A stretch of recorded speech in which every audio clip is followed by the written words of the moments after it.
શીશીમાં ભરેલા મધની મધુરતાની પ્રશંસા આપણે અનેક વખત સાંભળતા હોઈએ છીએ. તે કેવળ એક સૈદ્ધાંતિક જ્ઞાન છે.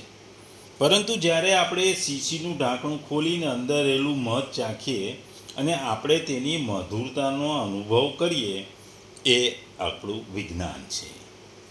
ભગવદ્ ગીતા અધ્યાય 7 જ્ઞાન વિજ્ઞાન યોગ પરમેશ્વરનું જ્ઞાન. શ્લોક 2. જ્ઞાનમ તે અહમ સવિજ્ઞાનમ ઇદમ વક્ષ્યામિ અશેષતઃ યત જ્ઞાત્વા ન ઇહ ભૂય અન્યત જ્ઞાતવ્યમ અવશિષ્યતે. ગુજરાતીમાં જો આ શ્લોકને કહીએ તો, હવે હું તને પૂર્ણ રૂપે ઇન્દ્રિય ગમ્ય તથા દિવ્ય એમ બંને જ્ઞાન વિશે કહીશ. આ જાણ્યા પછી તારે જાણવા યોગ્ય કશું જ બાકી રહેશે નહીં. બીજા શબ્દોમાં કહીએ તો, હું તારા માટે આ વિજ્ઞાન સહિત તત્વજ્ઞાનને સંપૂર્ણપણે કહીશ, જેથી જાણીને સંસારમાં ફરી બીજું કશું પણ જાણવા લાયક શેષ નથી. આ શ્લોકમાં ભગવાન જ્ઞાન અને વિજ્ઞાનની વાત કરે છે. જ્ઞાન એટલે જુદી જુદી જગ્યાએ જુદી જુદી રીતે જોવામાં આવે છે. જ્ઞાન અને વિજ્ઞાન ઇન્દ્રિય, મન અને બુદ્ધિ દ્વારા સંપાદિત કરેલી જાણકારીને જ્ઞાન કહેવામાં આવે છે. જ્યારે આધ્યાત્મિક સાધનાના પરિણામ સ્વરૂપે જે જાણકારી આંતરદ્રષ્ટિએ અંદરથી પ્રગટ થાય છે, તેને વિજ્ઞાન કહેવાય છે. વિજ્ઞાન એ બૌદ્ધિક જ્ઞાન નથી, તે પ્રત્યક્ષ અનુભવીની સ્પષ્ટતા છે. બીજા શબ્દોમાં ઘણા લોકો કહે છે કે જ્ઞાન એટલે શ્રુતિ અને ઉપનિષદના અભ્યાસથી જાણી શકાય તેવું બ્રહ્મનું પરોક્ષ જ્ઞાન. વિજ્ઞાન એટલે પ્રત્યક્ષ આત્મ સાક્ષાત્કારથી થતું વિશેષ જ્ઞાન અથવા અપરોક્ષ જ્ઞાન. જ્ઞાન અને વિજ્ઞાન આમ જુદી જુદી રીતે વ્યાખ્યા આપવામાં આવી છે. જ્ઞાન જો સૈદ્ધાંતિક હોય, સૈદ્ધાંતિક વિશે જાણીએ જ્ઞાન છે, અને એ જ વસ્તુ જ્યારે સાક્ષાત્કાર થાય એ વિજ્ઞાન બને છે. શાસ્ત્રીય જ્ઞાન, શાસ્ત્રીય અભ્યાસ એ જ્ઞાન છે, અને એ શાસ્ત્રીય જ્ઞાનના અનુભવીએ, એનો જીવનમાં અનુભવ થાય એ વિજ્ઞાન છે. ભગવાનના ઐશ્વર્યનું વર્ણન કરવું, ઐશ્વર્ય વિશે જાણવું એ જ્ઞાન છે, અને ભગવાનનું માધુર્ય એ વિજ્ઞાન છે. ભગવાનના નિર્ગુણ નિરાકાર તત્વનું જે પ્રભાવ, મહાત્મ્ય અને રહસ્ય સહિત યથાર્થ જ્ઞાન છે, તેને જ્ઞાન કહે છે. તે જ રીતે તેમના સગુણ નિરાકાર અને દિવ્ય સાકાર તત્વના લીલા, રહસ્ય, ગુણ, મહત્વ અને પ્રભાવ સહિતનું જે યથાર્થ જ્ઞાન છે, તેને વિજ્ઞાન કહેવાય છે. એટલે આ જ્ઞાન વિજ્ઞાનની જુદી જુદી ડેફિનેશન છે. આગળ 7મા અધ્યાયમાં આગળ પણ જ્ઞાન વિજ્ઞાન વિશે આવશે. આ અધ્યાયમાં જે કંઈ પણ ઉપદેશ ભગવાને આપ્યો છે, તે બધો જ જ્ઞાન વિજ્ઞાનની પ્રાપ્તિના સાધનરૂપ છે. તેથી જેમ 13મા અધ્યાયમાં 7મા શ્લોકથી 11મા શ્લોક સુધીના જ્ઞાનના સાધનોને જ્ઞાન કહેવામાં આવે છે, તે જ પ્રમાણે આ સમસ્ત અધ્યાયને પણ જ્ઞાન વિજ્ઞાનના ઉપદેશથી પૂર્ણ હોવાથી જ્ઞાન વિજ્ઞાન રૂપ સમજવું જોઈએ. જ્ઞાન અને વિજ્ઞાન વડે ભગવાનના સમગ્ર સ્વરૂપને સમ્યકપણે ઉપલબ્ધ થઈ જાય છે. આ વિશ્વ બ્રહ્માંડ તો સમગ્ર રૂપ એક શુદ્ર અંશ માત્ર છે. જ્યારે મનુષ્ય ભગવાનના સમગ્ર રૂપને જાણી લે છે, ત્યારે સ્વાભાવિક રીતે તેના માટે કશું જાણવાનું બાકી રહેતું નથી. ભગવાન 10મા અધ્યાયના અંતમાં સ્વયં કહ્યું છે કે હે અર્જુન, તારે વધુ જાણવાનું શું પ્રયોજન છે? હું પોતાના તેજમાંથી એક અંશથી આ સમગ્ર જગતને ધારણ કરું છું. તેથી ઉપર જે કહ્યું છે તે યોગ્ય છે. ટૂંકમાં જે પહેલા શ્લોકમાં ભગવાને અર્જુનને કહ્યું હતું કે તું મારા સમગ્ર રૂપને જેવું જાણજે, તે સાંભળ. હવે આ શ્લોકમાં તેને સાંભળવાની પ્રતિજ્ઞા કરે છે. ભગવાન અહીં કહે છે કે જ્ઞાન વિજ્ઞાન સહિત હું તને સંપૂર્ણ જ્ઞાન આપી દઈશ, બધું જ જણાવી દઈશ. જે જાણવા જેવું છે, જે અસ્તિત્વમાં છે, જેનું અસ્તિત્વ છે, તમામ વસ્તુ હું તને જણાવીશ. અને હું તને સંપૂર્ણ જ્ઞાન આપીશ, પછી તને આ જગતમાં બીજું કોઈ જાણવા લાયક વસ્તુ શેષ રહેશે નહીં, કશું રહેશે નહીં. જ્ઞાન આપશે શેનું? જીવ, જગત અને જગદીશ. એટલે આ ત્રણ વસ્તુ, જીવ, જગત અને જગદીશ, આ ત્રણ વસ્તુનું એ ભગવાન જ્ઞાન આપશે. આના સિવાય બીજું કશું છે જ નહીં. એટલે જે છે સંપૂર્ણ જગતમાં, સંપૂર્ણ વિશ્વમાં, એનું સંપૂર્ણ જ્ઞાન ભગવાન આપશે, એ જ્ઞાન રૂપે અને વિજ્ઞાન રૂપે. એટલે તમામ પ્રકારનું બધું જ જ્ઞાન આપી દેશે. પછી ભગવાન કહે છે કે તને આના સિવાય બીજું જાણવા જેવું કશું રહેશે જ નહીં. જ્ઞાન અહીં ભગવાન અર્જુનને આપે છે. અર્જુન એમના સખા હતા, મિત્ર હતા, સખા હતા. અને અહીં એક શિષ્ય રૂપે જ્ઞાન આપે છે. 4થા અધ્યાયમાં પણ ભગવાને કીધું છે કે તું મારો સખો છું, તું મારો મિત્ર છું, એટલે હું તને આ જ્ઞાન આપું છું. એ 4થા અધ્યાયના પહેલા શ્લોકમાં પણ ભગવાને અર્જુનને કહ્યું છે. આ જ વાત એ 9મા અધ્યાયમાં પણ ભગવાન કહે છે. એટલે ભગવાન અહીં જ્ઞાન અને વિજ્ઞાન સહિત સમગ્ર જ્ઞાન એ અર્જુનને આપવાની વાત કરે છે. અહીં જે બે ખાસ શબ્દો ઉપયોગ થયા છે, જ્ઞાન અને વિજ્ઞાન. એટલે શાસ્ત્રોના અભ્યાસમાંથી મેળવેલું જ્ઞાન છે તે શબ્દભ્રમ છે. વિજ્ઞાન એટલે આત્માની અનુભૂતિ, એટલે કે પરભ્રમ, પરમ શાંતિ અને આનંદની અનુભૂતિનો પુરસ્કાર છે. અને શાસ્ત્રીય શિક્ષણથી જન્મેલા પરોક્ષ જ્ઞાન નહીં, ભગવાન જાહેર કરે છે કે સંપૂર્ણ અને સંપૂર્ણ રીતે સત્ય શીખવશે. ખરેખર કશું જ બાકી નહીં રહે. જ્ઞાન અને વિજ્ઞાન શબ્દોનું બીજું અર્થઘટન પણ આપી શકાય છે. 13મા અધ્યાયના પ્રવચનમાં ઉલ્લેખિત નમ્રતા વગેરે જેવી જ્ઞાનની ગુણવત્તા તરીકે સમજી શકાય છે. વિજ્ઞાનનો અર્થ પરમ બ્રહ્મનું જ્ઞાન તરીકે લઈ શકાય છે. ભગવાનનો ભક્ત પ્રત્યેનો પ્રેમ અનંત હોય છે, તેથી તેના શિષ્યને બધું પ્રગટ કરવા માંગે છે. અહીં ભગવાન અર્જુનને પોતાના શિષ્ય તરીકે સમગ્ર જ્ઞાન આપવા માંગે છે. તેને પરમ સમજાવવા માંગે છે, જેથી તેનું મન સંસારમાં કોઈ પણ સમય અજ્ઞાનતાથી ભટકી ન જાય. ભગવાન કૃષ્ણને અર્જુનને વ્યક્તિગત અને પ્રત્યક્ષ અનુભવ સાથે સંકળાયેલા સર્વોચ્ચ શાણ પણ શીખવી રહ્યા છે. વિશ્વમાં અનેક કળા છે, અનેક વિજ્ઞાન છે.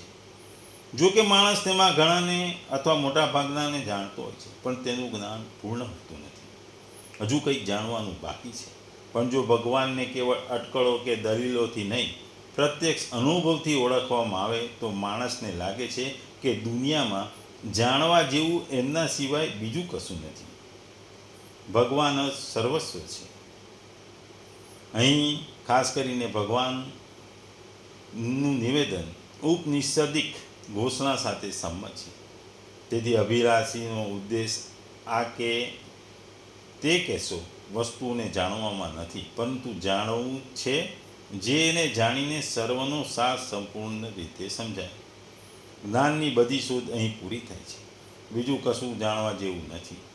જ્યાં આપણે જાણીએ છીએ કે જ્યારે છોડના પાયાને પાણી આપવામાં આવે છે, ત્યારે તે છોડની શાખાઓ, ફૂલો અને ફળોને પાણી આપવા જેવું છે. આપણે દરેક પાંદડા કે ફૂલ ઉપર પાણી રેડતા નથી. તેમ છતાં જ્યારે પરમ બ્રહ્મનો સાક્ષાત્કાર થાય છે, ત્યારે જગતના તમામ અનુભવો તે જ્ઞાન દ્વારા સમજાય છે. આપણે જોઈએ છીએ કે ભગવાન શિવે જ્યારે એમના પુત્રોને વિશ્વની પરિક્રમા માટે કહેવામાં આવ્યું, ત્યારે કાર્તિકે સમગ્ર વિશ્વમાં ઉડવાની પીડા લીધી. એ આખું વિશ્વનું ભ્રમણ કરવાનું ઉપડી ગયા. જ્યારે વિઘ્નેશ્વર ગણેશજી કશું ના ગયા, તેઓ શિવની આસપાસ ગયા અને ભગવાનને શિવ તરીકે સમગ્ર વિશ્વની પરિક્રમા કરી અને એ આ જીતી ગયા. કારણ કે શિવ સર્વે સર્વા છે, એ વિશ્વ છે. એટલે જ્ઞાનનો ઉપયોગ ગણેશજીએ કર્યો કે ભાઈ શિવ તો ભગવાન સર્વા છે, એ પોતે જ પૃથ્વી છે, એ સર્વે સર્વા છે. તો હું એની પરિક્રમા કરું તો મારે પૃથ્વીની પરિક્રમા કે વિશ્વની પરિક્રમા કરવાનો કોઈ મતલબ જ નથી રહેતો. એટલે આ જ્ઞાનનો ઉપયોગ છે ને, જ્ઞાનનો વિજ્ઞાનનો ઉપયોગ છે.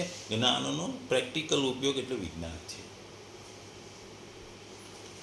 ટૂંકમાં ભગવાન કહે છે કે ભાઈ અર્જુન, હવે હું તને વિજ્ઞાન સહિત જ્ઞાન કહીશ. તને કહીશ, હું પોતે કહીશ, તથા સંપૂર્ણતાથી કહીશ. આમ તો દરેક મનુષ્ય દરેક ગુરુ પાસેથી મારા સ્વરૂપના સંબંધમાં સાંભળે છે, તેનાથી લાભ પણ થાય છે. પરંતુ હું સ્વયં કહી રહ્યો છું. સ્વયં કોણ? જે સમગ્ર જગતનો તાત છે, જે સમગ્ર પરમાત્મા છે, એ પોતે. હું પોતે મારા સ્વરૂપનું વર્ણન કરી શકું છું, એવી બીજા નથી કરી શકતા. કેમ કે બીજા તો સાંભળીને અને પોતાનીને બુદ્ધિને વિચાર કરીને જ કે છે. તેમની બુદ્ધિ સમિષ્ટ બુદ્ધિનો એક નાનો સરખો અંશ હોવાથી કેટલું જાણી શકે. ભગવાન અહીં જે ગુરુ પરંપરા છે એ પ્રમાણે જ્ઞાન આપે છે. ગુરુ પરંપરામાંથી મળતું જ્ઞાન ઉત્કૃષ્ટ હોય છે. એટલે ભગવાન અહીં ગુરુ તરીકે અર્જુનને જ્ઞાન આપે છે. આગલા 10મા અધ્યાયમાં વિભૂતિ અને યોગની વાત આવી છે. ભગવાનની વિભૂતિઓ અને યોગનો કોઈ અંત નથી. ભગવાન સર્વસ્વ છે. ભગવાન એક પૂર્ણ પુરુષોત્તમ છે. અને જ્યારે વેદવ્યાસજીએ ભક્તિ સ્વરૂપ મહિમા અને વિષયનું વર્ણન કરતો મહાગ્રંથ ભાગવતન લખવાનો નિર્ણય કર્યો, ત્યારે જ્ઞાનને આધારે રચના કરવામાં તેમને સંતુષ્ટિ થતી નથી. તેથી પ્રથમ ભક્તિ પરાયણથી ભગવાનનો અનુભૂતિનો સાક્ષાત્કાર કર્યો. ભક્તિ યોગ દ્વારા વેદવ્યાસજીએ લૌકિક ભાવનાઓથી રહિત તેમના મનને પૂર્ણતય ભગવાન પર કેન્દ્રિત કર્યું. ભગવાનને આશ્રિત તેમની બાહ્ય શક્તિ માયા સહિત ભગવાનની પરમ દિવ્યતાના સંપૂર્ણ દર્શન અને અનુભૂતિ પ્રાપ્ત કર્યા. આ અનુભૂતિથી સંપન્ન થયા પશ્ચાત તેમણે આ ભાગવતમના પ્રસિદ્ધ ગ્રંથની રચના કરી. એટલે ભગવાન વિશે રામચરિત માનસમાં પણ કહ્યું છે કે નિર્ગુણ રૂપ સુલભ અતિ, સગુણ જાન નહીં કોઈ, સુગમ અગમ નાના ચરિત, સુની મુનિ મન ભ્રમ હોય. તાત્પર્ય એ છે કે સગુણ ભગવાનનો જે પ્રભાવ છે, એ ઐશ્વર્ય છે, તેનો કોઈ અંત નથી. જ્યારે અંત નથી ત્યારે એને જાણવો એ મનુષ્ય બુદ્ધિની બહારની વાત છે. પરંતુ જે વાસ્તવિક તત્વ છે તેને મનુષ્ય સુગમતાથી સમજી શકે છે. જે રીતે સોનાના ઘરેણાં કેટલા હોય છે તેને મનુષ્ય નથી જાણતો શકતો, કેમ કે ઘરેણાંનો અંત નથી. પરંતુ એ બધા ઘરેણાંમાં તત્વ શું છે? એક સોનું જ છે. તેને તો મનુષ્ય જાણી શકે છે, સોના વિશે જાણી શકે છે. એવી જ રીતે પરમાત્માની સંપૂર્ણ વિભૂતિઓ અને સામર્થ્ય કોઈ પણ જાણી શકતું નથી. પરંતુ એ બધામાં તત્વથી એક પરમાત્મા છે, તેને તો મનુષ્ય જાણી શકે છે. આપણે જ્યાં એમ કહીએ છીએ કે આત્માનું પરમાત્મા સાથેનું મિલન. પરમાત્માના તત્વની જાણવાથી તેને સમર્થ તત્વથી પરિપૂર્ણ થઈ જાય છે. બાકી નથી રહેતી. જેવી રીતે કોઈ કહે કે મેં જળ પી લીધું, તો એનું તાત્પર્ય એ નથી કે હવે સંસારમાં જળ બાકી નથી રહ્યું. આથી જળ પીવાથી જળનો અંત નથી થતો, પરંતુ આપણી પોતાની તરસનો અંત થાય છે. આ જ રીતે પરમાત્મા તત્વને તત્વથી સમજી લેતા પરમાત્મા તત્વના જ્ઞાનનો અંત નથી, પરંતુ આપણે પોતે જે સમજ છે અને જે જિજ્ઞાસા છે તે પૂર્ણ થઈ જાય છે, તેનો અંત થાય છે. અને તેમાં કેવળ પરમાત્મા તત્વ છે. પરા અને અપરાની પ્રકૃતિથી સ્વતંત્ર સત્તા નથી. આ જ્ઞાન છે. અને પરા અપરા બધું જ ભગવાન જ છે. આ વિજ્ઞાન છે. તેથી અહમ સહિત સર્વ કંઈ ભગવાન જ છે. એ વિજ્ઞાન સહિતનું જ્ઞાન છે. જ્ઞાતવ્યમ, જેને અવશ્ય ભણવું જોઈએ અને જેને જાણી શકાય તેને જ્ઞાતવ્ય કહે છે. વિજ્ઞાન સહિત જ્ઞાનને અર્થાત ભગવાનના સમગ્ર રૂપને જાણ્યા પછી ફરી જાણવા યોગ્ય કશું શેષ રહેતું નથી. અર્થાત જે યથાર્થ તત્વ જાણવા ઈચ્છે છે તેના માટે જાણવું કંઈ પણ બાકી રહેતું નથી. કારણ કે એક ભગવાનના સિવાય કિંચિત માત્ર કશું છે જ નહીં, તો પછી બીજું જાણવા જેવું શું? આ જ અધ્યાયના 7મા શ્લોકમાં આવશે. અહીં કોઈ કહી શકે છે કે વિજ્ઞાન સહિત જ્ઞાન કહેવાથી જ્ઞાનની પ્રધાનતા થઈ અને વિજ્ઞાન ગૌણ થયું, પરંતુ વાસ્તવમાં એવી વાત નથી. ફક્ત જ્ઞાનથી તો મુક્તિ તો થઈ જાય છે, પરંતુ પ્રેમનો આનંદ ત્યારે જ મળે છે જ્યારે તેની સાથે વિજ્ઞાન પણ હોય. જ્ઞાન સંપત્તિ જેવું છે અને વિજ્ઞાન આકર્ષણ છે. જેમ સંપત્તિમાં આકર્ષણમાં જે સુખ છે તે સંપત્તિમાં નથી, એ જ પ્રમાણે વિજ્ઞાન એટલે કે ભક્તિમાં જે આનંદ છે એ જ્ઞાનમાં નથી. જ્ઞાનમાં તો અખંડ રસ છે, પરંતુ વિજ્ઞાનમાં પ્રતિક્ષણ વર્ધમાન રસ છે. તેથી વિજ્ઞાન સહિત જ્ઞાન કહેવામાં ભગવાનનું ધ્યેય મુખ્યત્વે વિજ્ઞાન તરફ જ છે, અને જે તેને ભગવાન શ્રેષ્ઠ બતાવે છે, કારણ કે વિજ્ઞાન એ આખા સમગ્રતાનું વાચક છે. ટૂંકમાં આપણે જાણીએ છીએ કે સંસાર ભગવાનથી જ પેદા થાય છે અને એમનામાં જ લીન થાય છે. એટલા માટે ભગવાન આ સંસારનું મહાકારણ છે, એ માનવું એ આપણું જ્ઞાન છે. ભગવાન સિવાય બીજી કોઈ ચીજ છે જ નહીં, અને સર્વ કોઈ ભગવાન જ છે. સ્વયં ભગવાન જ સર્વ કંઈ બનેલું છે, એવો અનુભવ થઈ જાય એ આપણું વિજ્ઞાન છે. જે માં ભગવાન આ શ્લોકમાં ટૂંકમાં આપણને કહે છે, અર્જુનને કહે છે કે અર્જુન તેનો ઉપદેશ શ્રદ્ધાપૂર્વક સૂક્ષ્મતાથી તથા રસથી તું ધ્યાનથી સાંભળ, તે માટે જ્ઞાનની પ્રશંસા કરે છે. ભગવાન કહે છે, હું તને સંપૂર્ણ શીખવીશ, તું સર્વજ્ઞતા અથવા આત્માનું સંપૂર્ણ જ્ઞાન મેળવીશ. તે જાણીને અહીં વધારે કંઈ જાણવા રહેતું નથી. જો કોઈને આત્મજ્ઞાન પ્રાપ્ત થાય તો તે બધું જાણે છે. તેથી જ મહાન ગૃહસ્થ સૌનકે અંગીરસ પાસે જે આદરપૂર્વક પૂછ્યું હતું, શું જાણવાથી હે ભગવાન આ બધું વિદિત થઈ જાય છે. ટૂંકમાં આ શ્લોકમાં ભગવાન પોતાની મહત્વતા સાથે કહે છે કે હે અર્જુન, તું મારા શિષ્ય તરીકે મારી સાથે છે, એટલે હું જ્ઞાનથી વિજ્ઞાનનું જ્ઞાન આપીશ, અને આ જ્ઞાન અધૂરું નહીં, સંપૂર્ણ હશે. એના સિવાય બીજું કોઈ જ્ઞાન બાકી રહેશે નહીં.